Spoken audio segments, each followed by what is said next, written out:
Hello students, last lecture में हम बात कर रहे थे कि कोई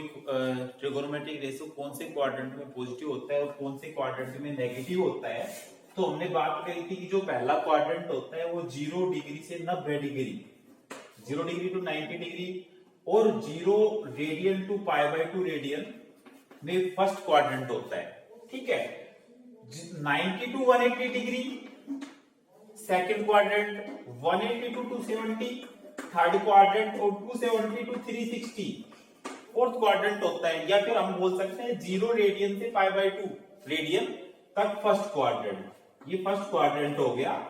π/2 से पाई सेकंड क्वाड्रेंट, ये हो गया पाई रेडियन। पाई से 3π/2 तक, पाई से लेके 3π/2 तक थर्ड क्वाड्रेंट और π/2 से लेके 2π तक फोर्थ क्वाड्रेंट। ठीक है,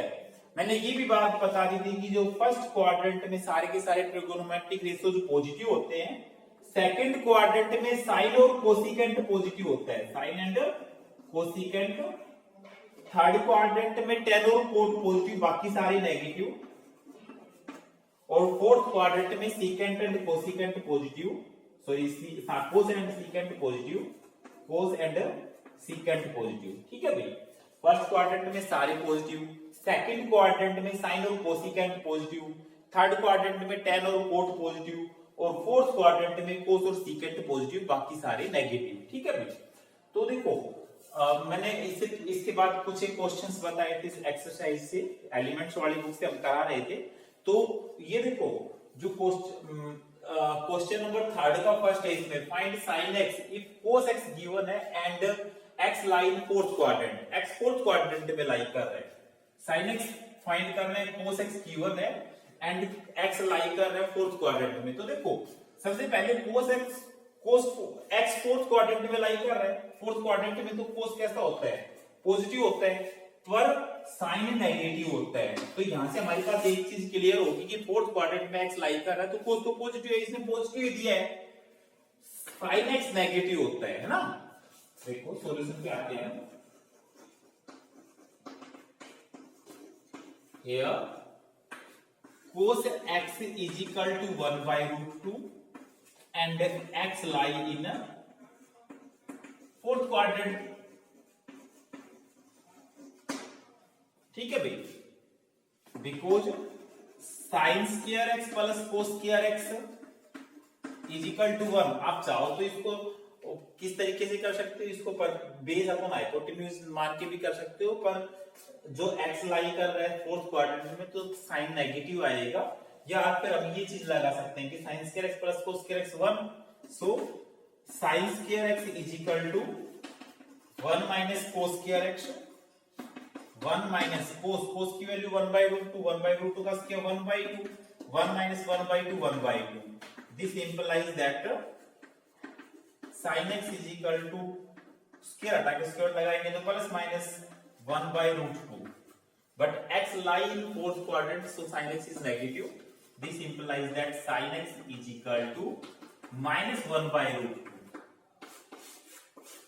ठीक है भाई, तो ये यही पूछ रहा था कि sin x find sin x if cos x is equal to 1/√2 and x lie in fourth quadrant, क्योंकि cos x 1/√2 है और x lie कर रहा है फोर्थ क्वाड्रेंट में, क्योंकि sin square plus cos square तो 1 होता है, तो cos स्क्वायर की वैल्यू हमने यहाँ पे पुट कर दी।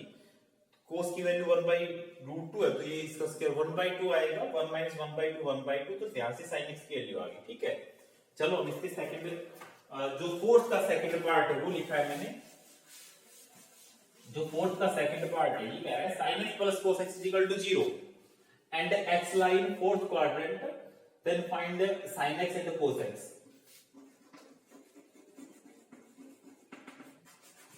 देखो यहाँ पे sin x plus cos x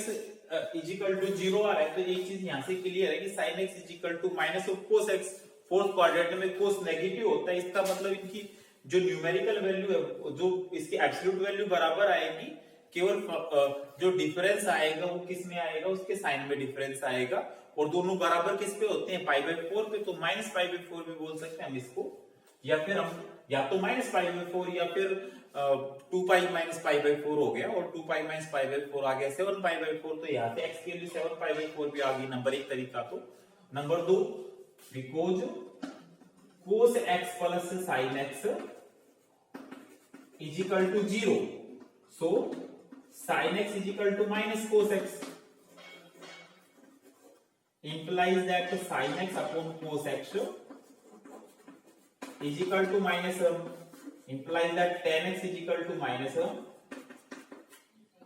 and अगर tan x माइनस 1 है और x फोर्थ क्वाड्रेंट में लाई कर रहा है तो हम यहाँ से क्या कर सकते हैं, यहाँ पे tan x की वैल्यू नेगेटिव आ गई, अब हम यहाँ पे sin x और cos x की वैल्यू फाइंड कर सकते हैं, बिकॉज 1 प्लस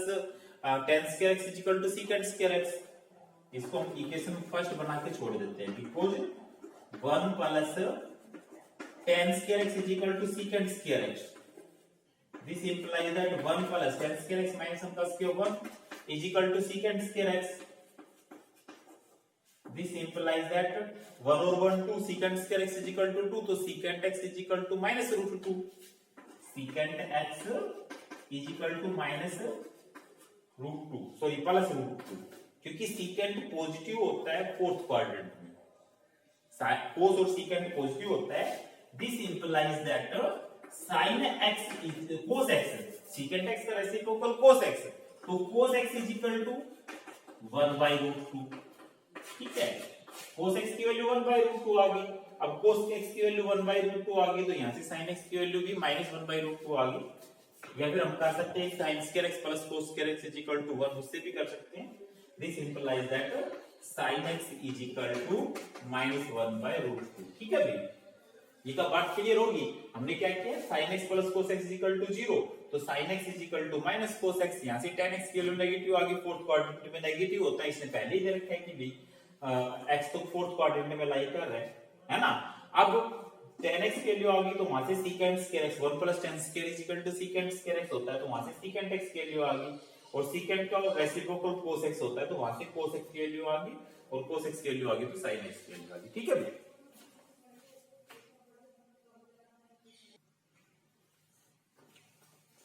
ये जो क्वेश्चन नंबर 5 का सेकंड पार्ट है, यहाँ पे sin x के लिए 12 by 13 है and x line second quadrant,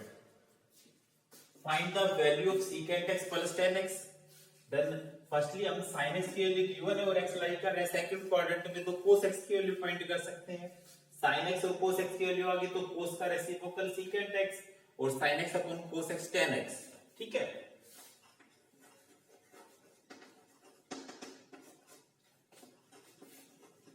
here sin x is equal to 12 by 13 and x lie in second quadrant, ठीक है भाई, sin x 12 by 13 है और x लाई कर रहा है सेकंड क्वाड्रेंट में, तो x जब सेकंड क्वाड्रेंट में लाई कर रहा है और sin x की वैल्यू 12 by 13 है और x सेकंड क्वाड्रेंट में लाई कर रहा है, तो हम वहां से cos x की वैल्यू फाइंड कर सकते हैं, तो because sin square x plus cos square x is equal to 1, so sin square x का मतलब 12 by 13 का स्क्वायर, 12 by 13 का square plus cos square x is equal to 1, implies that sin square 12 by 13 का square, 12 का square 144 upon 169 plus cos square x is equal to 1, this implies that cos square x is equal to 1 minus 144 upon 169,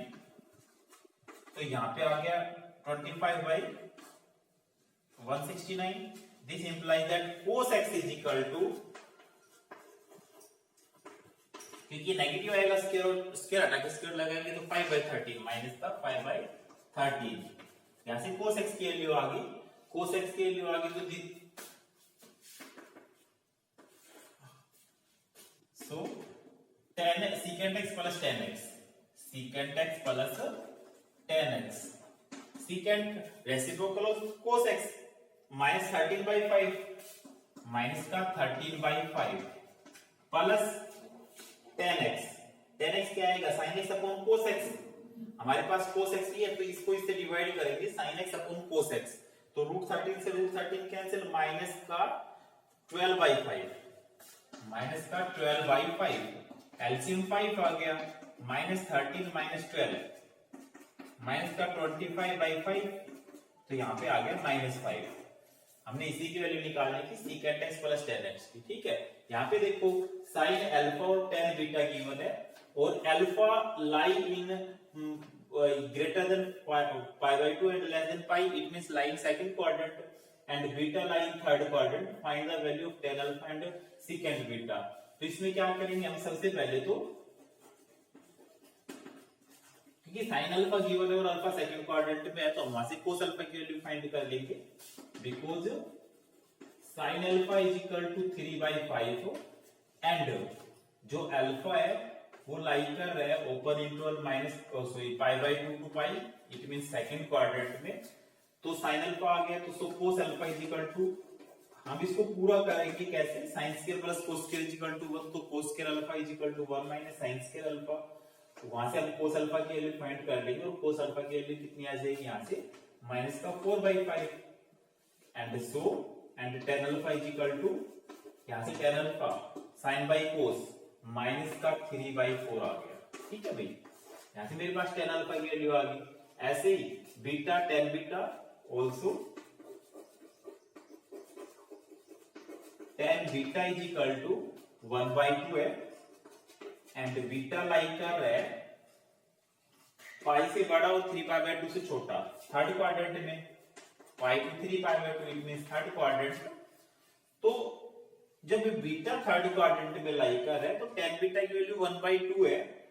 हम यहाँ से हमें तो secant beta की चाहिए because 1 + tan square beta is equal to secant square beta, it means secant square beta is equal to 1 - tan square beta, 1 - tan square इसका square 1/4, तो 1 - 1/4 3/4 implies that secant beta is equal to minus का √3/2। Minus क्यों आया भाई, क्योंकि x लाई कर है beta लाई कर है थर्ड क्वाड्रेंट में, थर्ड क्वाड्रेंट में सीकेंट की वैल्यू नेगेटिव होती है। अब मेरे पास क्या आ गया, tan अल्फा आ गया, सीकेंट बीटा आ गया, वैल्यू चाहिए 8 tan alpha minus √5 secant beta, है ना। ये चीज समझ में आ गई ना।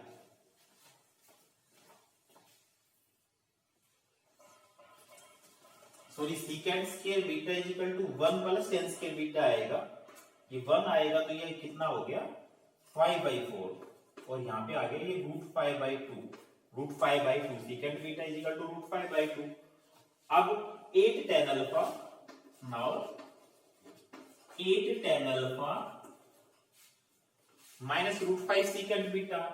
Minus √5 secant beta is equal to 8 tan alpha, tan alpha की वैल्यू -3/4 है, माइनस का 3/4 माइनस √5 सीकेंट बीटा और सीकेंट बीटा की वैल्यू -√5/2 है, माइनस का √5/2। तो यहां से आ गया 4 से ये जाएगा 2 -6 माइनस माइनस प्लस हो जाएगा √5 से मल्टीप्लाई 5/2 तो -12 + 5 माइनस का 7/2 माइनस का 7/2 ये आ गया। ठीक है भाई, तो यहां से हमने ना क्वाड्रेंट का भी बहुत ध्यान रखना है कि कौन से क्वाड्रेंट में लाई कर रहे हैं, साइन ऑफ ट्रिगोनोमेट्री रेशियो तो उसी के ऊपर डिपेंड करेगा। ठीक है,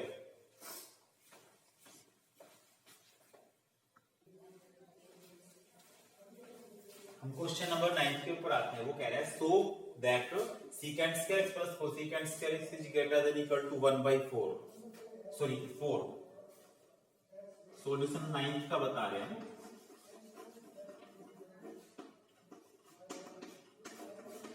देखो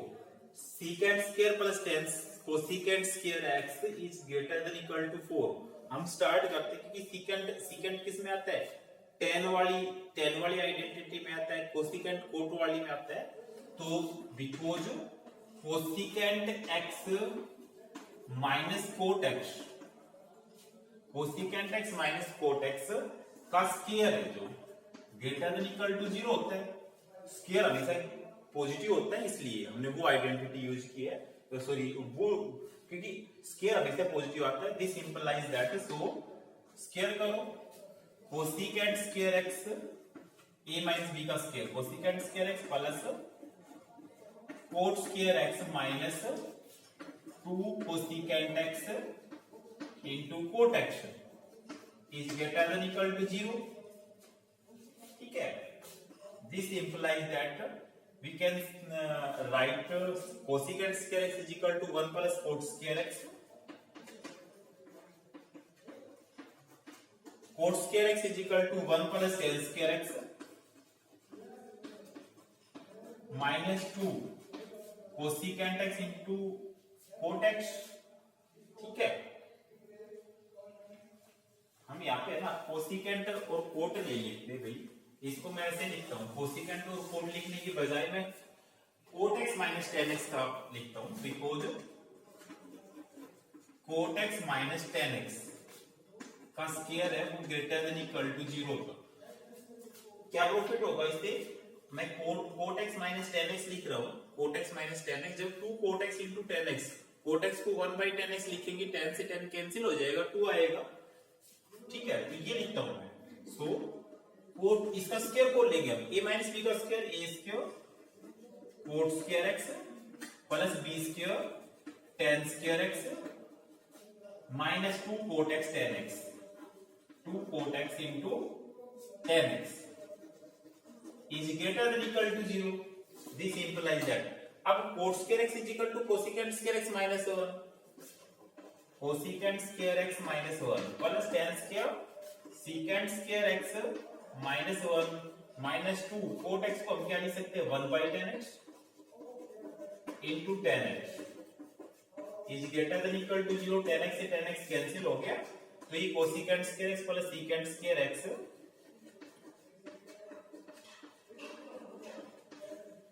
माइनस 1 माइनस 1 माइनस 2 और minus 2 minus 4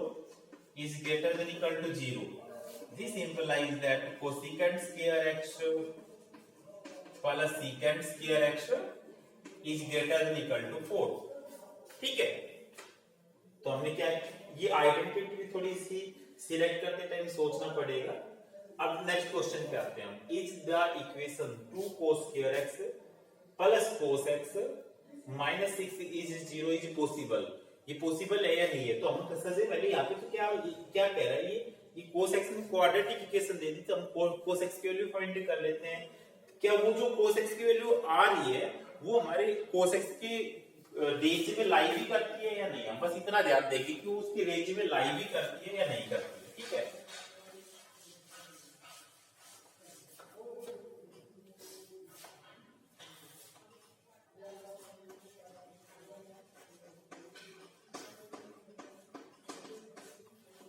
late if possible, अगर हम पॉसिबल है तो मान लेते हैं 2 cos square x plus cos x minus 6 is equal to 0। अगर पॉसिबल है तो ये मान लिया, this implies that product minus 12 आ रहा है, तो 2 cos square x plus product 12 आ रहा है माइनस का, तो माइनस का तो 4 और प्लस का 3, सॉरी माइनस 4 प्लस 4 माइनस 3। ठीक है, तो प्लस का तो 4 cos x minus 3 cos x minus 6 is equal to 0। This implies that, इसमें से कॉमा ले लेते हैं 2 cos x, तो यहां पे रह गया cos x plus 2 minus 3 comma लेते हैं तो cos x plus 2। This implies that यहां से cos x प्लस 2 कॉमन आ रहा है, cos x प्लस 2, यहां पे क्या रह गया 2 cos x minus 3, 2 cos x minus 3 is equal to 0। Either this factor is 0, either cos x plus 2 is 0 और 2 cos x minus 3 is equal to 0. This implies that either cos x is equal to minus 2 or cos x is equal to 3 by 2. Both value are rejected because cos x lie in between minus 1 to 1. Both value of cos x are rejected here. And